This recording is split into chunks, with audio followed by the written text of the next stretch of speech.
බදුල්ල මහියංගන ප්‍රධාන මාර්ගයේ කුරුවිතැන්න දඹගහපිටිය මංසන්ධියේදී හදිසියේ ඇති වූ ගින්නකින් ත්‍රිරෝද රථයක් සම්පූර්ණයෙන්ම විනාශ වී ඇතැයි අරාව පොලිසිය පැවසුවා.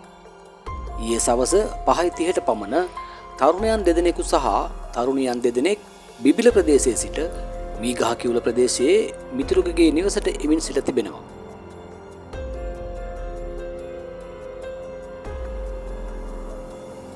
මෙම පිරිස ත්‍රිරෝද රථය නවතා මාර්ගය පිළිබඳ විමසීමට දඹගහපිටිය මංසන්ධියෙන් බැස ඉන්න අවස්ථාවේදී මෙම ගිනි ගැනීම සිදුව තිබුණා.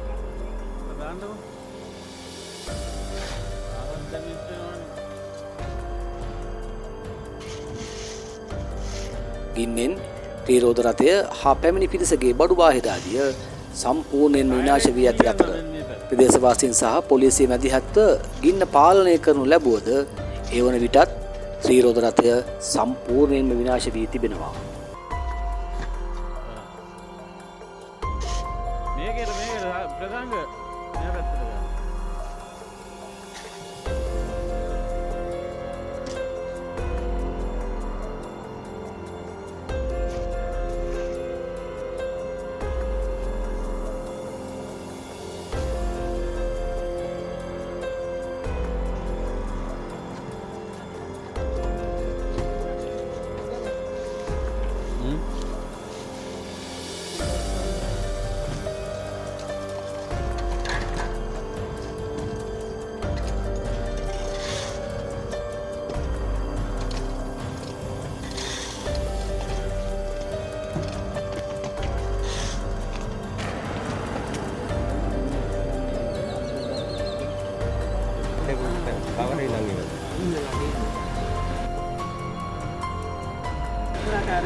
ඔබ තවමත් බදුලුපුර නිවුස් YouTube නාලිකාව සබස්ක්‍රයිබ් කර නැතිනම් සබස්ක්‍රයිබ් කර නවතම තොරතුරු දැන ගැනීමට එක්වන්න.